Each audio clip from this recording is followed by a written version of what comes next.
Imagine a long, polished wooden table inside a brightly lit conference hall. Flags from every major economy stand proudly behind their leaders. Translators lean forward, screens glow, cameras quietly roll.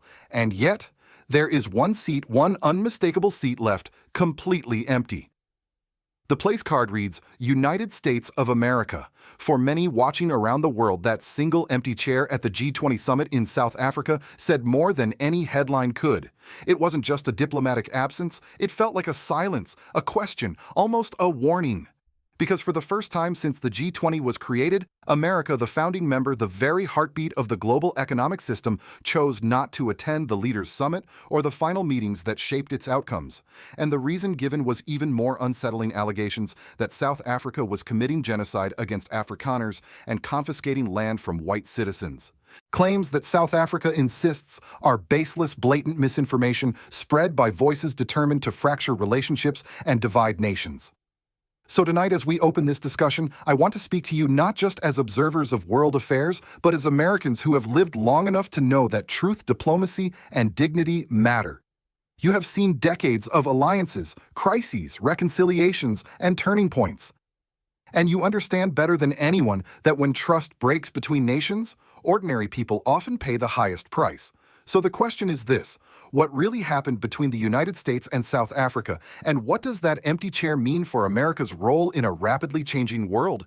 If this moment concerns you, if you believe that understanding the truth behind global events matters more than repeating the noise around them, then please stay with us. Because what happened in South Africa does not just shape America's foreign policy, it shapes the future of Africa's partnerships, from South Africa to rising nations like Burkina Faso under leaders such as Ibrahim Traoré. And for those who care about real African news, this story is far bigger than one summit. You are watching history unfold. Stay with us. In the early morning hours before the G20 summit officially opened, South African workers could be seen polishing the last floor tiles, straightening microphones, and adjusting the dozens of national flags that would soon appear on screens across the world. Outside the venue, local families gathered behind barricades, eager to catch a glimpse of the presidents and prime ministers arriving in long motorcades. For ordinary citizens, the G20 wasn't just another diplomatic ritual, it was a rare moment when their country felt seen, respected, and central to the global conversation. And in many ways, it was. For the first time in history, the African Union sat as a permanent member. 16 invited guests, including African regional blocs, development institutions, and rising economies, joined the table. South Africa, as host nation, intended to use its presidency to pull Africa's long-ignored priorities into the spotlight: debt relief, climate adaptation, energy transition, and the right of resource-rich nations to benefit from their minerals. That was the vision. But it collided with a harsh reality. As delegations from every G20 nation arrived one by one, a quiet tension grew among the staff coordinating the summit. One motorcade never appeared. One flag stood without a leader behind it. One nameplate remained untouched: the United States of America, a founding member of the G20. The nation set to take over the presidency the following year, the country whose participation traditionally anchors global economic discussions. South Africa confirmed it with visible disappointment. The United States would not attend the Leaders' Summit nor the final preparatory meetings. It was not a scheduling conflict. It was not a last-minute emergency. The U.S. government had made a deliberate choice and explained it through accusations that stunned much of the international community. Washington alleged that South Africa was perpetrating genocide against Afrikaners and confiscating land from white citizens. Claims that South Africa immediately rejected as false, inflammatory, and dangerous. Claims that, if repeated often enough, could reshape how the world perceives an entire nation. Inside the summit venue, many attendees, African and non-African alike, whispered the same question: how did relations deteriorate to this point? After all, it was the United States that once played a major role in supporting anti-apartheid activists. It was American civil society that marched, donated, and protested for South Africa's freedom. And it was the U.S. Bill of Rights that helped inspire South Africa's own constitution. This made the U.S. absence feel even heavier, almost like an emotional break between two old friends. Yet South Africa tried to maintain protocol and respect. Earlier that same week, President Ramaphosa formally handed over the G20 presidency for 2026 to the United States. The ceremony was calm, dignified, and carried out exactly as international norms require. South Africa wanted the message to be clear: disagreements should never undermine diplomacy. But only days later, President Donald Trump issued a statement declaring that South Africa would not be invited to the G20 in 2026, a declaration that contradicted the very structure of the G20 itself, because G20 members are permanent, not guests, and certainly not subject to the personal approval of a sitting president. South Africa responded firmly but calmly. "We are a founding member of the G20. We are a member in our own name and right. We will continue to participate as a full, active, and constructive member." It was a diplomatic line delivered with considerable restraint. Yet beneath it, one could sense a deeper message: nations cannot be erased from global forums simply because they refuse to conform to someone else's narrative. For many older Americans watching from afar, this moment raised questions that touched on decades of foreign policy alliances and moral responsibility. What does it mean when the United States walks away from the world's most important economic forum? What happens when diplomacy gives way to accusations? And who fills the vacuum when America leaves the room? These questions would only grow more urgent as the crisis unfolded. Just days after the G20 summit, while South African families gathered in churches for the National Day of Prayer, a different kind of message began spreading across social media and television screens. Mothers stood beside their children in quiet sanctuaries, candles flickering in their hands, unaware that beyond those church walls, the nation was being thrust into the center of a geopolitical storm. It was in that sacred silence that President Donald Trump issued his declaration: South Africa would not be invited to the G20 in 2026. For South Africans, it felt like the air shifted. One moment, they were reflecting on unity and gratitude. The next, they were confronted with the most serious diplomatic challenge the country had faced in years. This was not simply a policy disagreement, it was a public dismissal delivered on the world stage with allegations severe enough to stain any nation's reputation. The core of the dispute lay in the claims repeated by the U.S. administration claims that South Africa was committing genocide against Afrikaners and seizing land from white citizens. President Ramaphosa's government rejected these allegations as blatant misinformation, but misinformation once released spreads faster than truth. Within hours, commentators abroad were dissecting the accusations, while ordinary South Africans braced for the consequences they knew always follow such narratives: economic anxiety, social tension, and political uncertainty. This was the moment of true Waiautrau, the emotional and political peak of the crisis. South Africa responded not with anger, but with a calm, firm assertion of sovereignty. Standing before cameras, President Ramaphosa reminded the world that South Africa is a constitutional democracy with an independent judiciary and a Bill of Rights inspired in part by America's own. He spoke deliberately, choosing words meant not to escalate but to steady the nation. His message was clear: South Africa knows who it is. We will not allow others to redefine us. He went further, directly addressing those within South Africa and abroad who were fueling the campaign of disinformation. Instead of threatening punishment, he extended an invitation to join the national dialogue. Every voice, even the dissenting and hostile ones, would be heard. This was a remarkable gesture in the middle of a storm, one rooted deeply in the legacy of Nelson Mandela. No exclusion, no silencing, no revenge. While South Africa projected restraint, reactions abroad were more varied. Inside the broader international community, many governments quietly distanced themselves from Washington's position. Delegations from Europe, Asia, Latin America, and the African continent had just spent days collaborating with South Africa, and they had seen no evidence that supported the U.S. claim. The G20 leaders' declaration had been adopted unanimously while the U.S. seat remained empty. This strengthened the perception that America's absence was political, not moral. Back in the United States, the reaction was split. Government officials stood by the president's remarks, but American businesses and civil society groups had already defied the boycott by sending large delegations to the Business 20 Summit and the Social Summit. Their participation sent a subtle, undeniable message: ordinary Americans still value partnership with South Africa. Meanwhile, within South Africa, a wave of introspection began. People questioned not only the U.S. accusations, but the forces behind them. Who benefits from creating the impression that South Africa is unstable or dangerous? Who gains from undermining one of Africa's most influential economies? The government warned that misinformation was harming jobs, investments, and the nation's relationship with one of its most important partners. But despite the tension, there was also a surprising moment of unity. The president spoke about how South Africans live together, work together, laugh together, pray together, and those words struck a chord across racial and political lines. It was a reminder that beneath the noise, millions of people were simply trying to protect the country they shared, and yet one deeper question lingered, one that would shape the next phase of the crisis. If America steps away, who steps in to fill that vacuum in Africa? That question would soon shadow every conversation about the G20 global alliances and the future of U.S.-Africa relations. In the days following the diplomatic rupture, life in South Africa continued with its familiar rhythms, buses running through crowded intersections, children in uniform walking to school, fruit vendors arranging oranges beneath tarps to shield them from the sun. But beneath that surface of normalcy, something far heavier lingered in the air.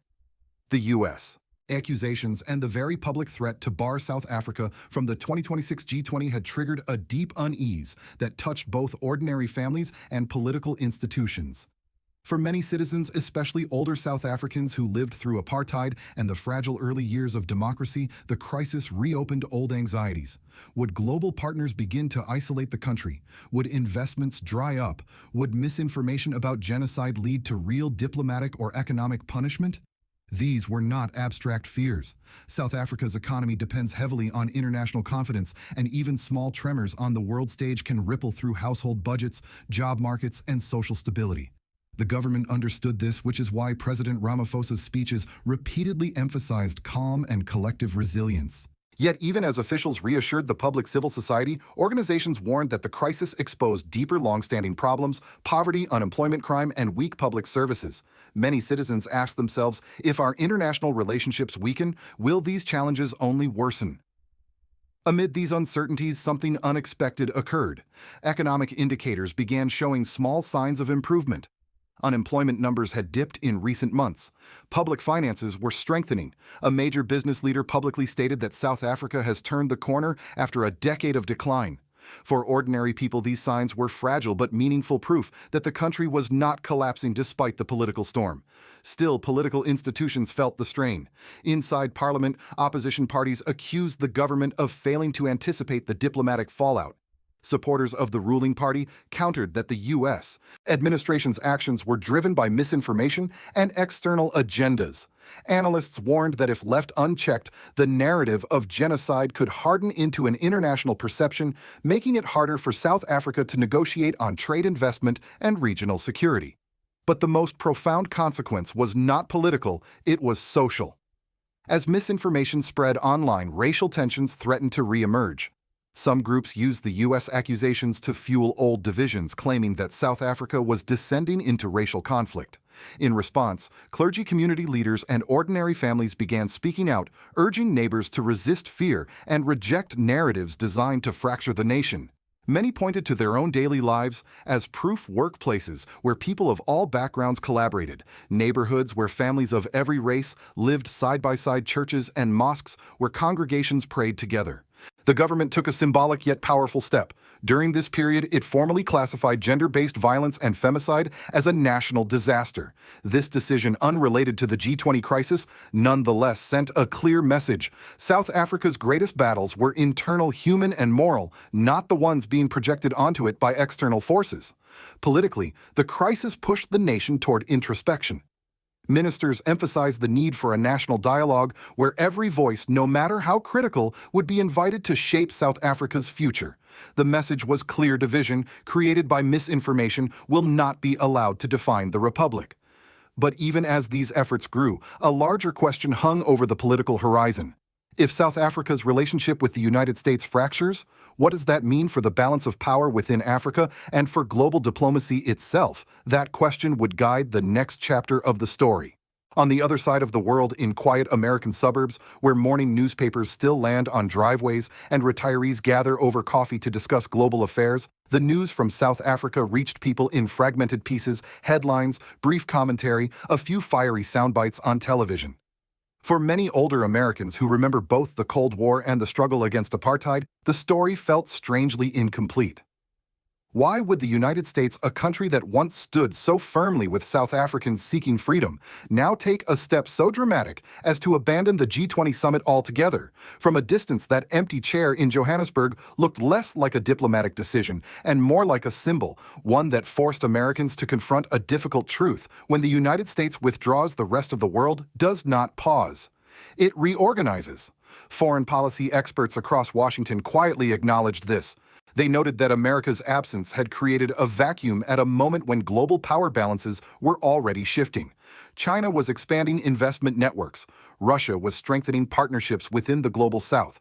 The African Union had just secured full membership in the G20. And nations from Kenya to Burkina Faso were asserting a new sense of sovereignty and independence on the world stage. America's reluctance to participate, some analysts warned, risked pushing Africa further into the orbit of these rising powers.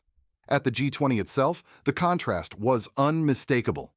While the U.S. seat sat empty, leaders from Europe, Asia, Latin America, and the African continent worked with South Africa to produce a sweeping declaration addressing issues that directly affect billions: global debt restructuring, climate adaptation funding, fair access to critical minerals, and the rising crisis of inequality. The world did not stall because America stepped aside. It simply continued without American input. This is what concerned many global observers. If the United States intends to lead, it cannot afford to be absent from the very tables where solutions are shaped. Older Americans who lived through eras when diplomacy diffused wars and built alliances understand this deeply. They know that leadership is not only about power, it is about presence, listening, engagement. Meanwhile, African nations interpreted the U.S. absence in their own way. Some saw it as a signal that Washington was less interested in genuine partnership than in ideological battles. Others viewed the crisis as evidence that Africa must become more self-reliant, more unified, and more willing to question Western narratives about its internal affairs. In this broader context, South Africa's calm response stood out.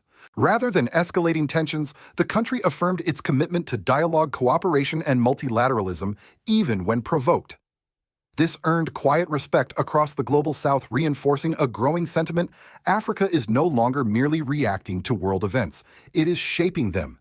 And so, as Americans watched from afar, many asked a similar question. If the United States withdraws from spaces like the G20, who will speak for the values America once championed? And who will shape global policy in its place? For Africa, where leaders like those in Burkina Faso under Ibrahim Traoré are gaining influence, this moment represents more than a diplomatic dispute. It is the beginning of a new geopolitical alignment, one that the world, and especially America, can no longer afford to overlook. As the summit lights dimmed and the final delegations departed, workers moved quietly through the conference hall, collecting documents, folding flags, and powering down screens. Only one object remained untouched longer than all the others: the empty chair marked United States of America.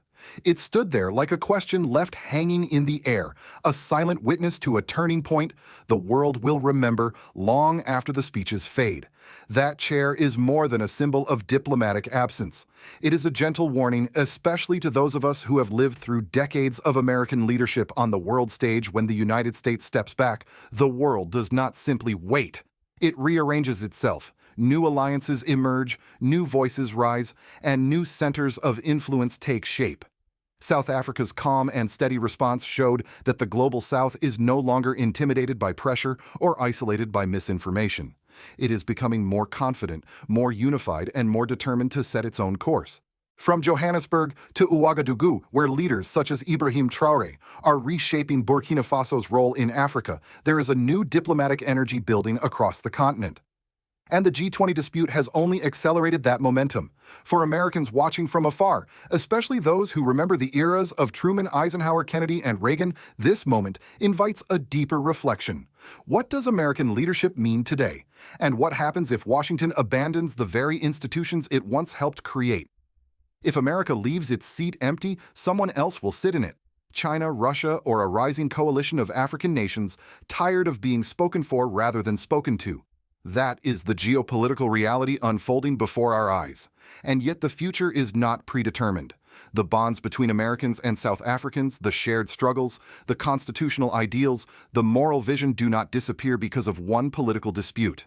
They only disappear if we allow silence, misinformation, and fear to define our understanding of one another. So I leave you with two questions. Do you believe the United States should repair its relationship with South Africa and re-engage with Africa's rising leadership? And if America does not step forward now, who do you think will shape the next chapter of global cooperation? If these questions matter to you, please stay connected with us. Share this video if you believe Africa deserves to be understood truthfully. Comment below if you feel that the world is entering a new era the United States must not ignore. And subscribe if you believe even now that truth should matter more than headlines. The story of South Africa, Burkina Faso, and Africa's new place in the world is still being written, and you are watching it unfold in real time.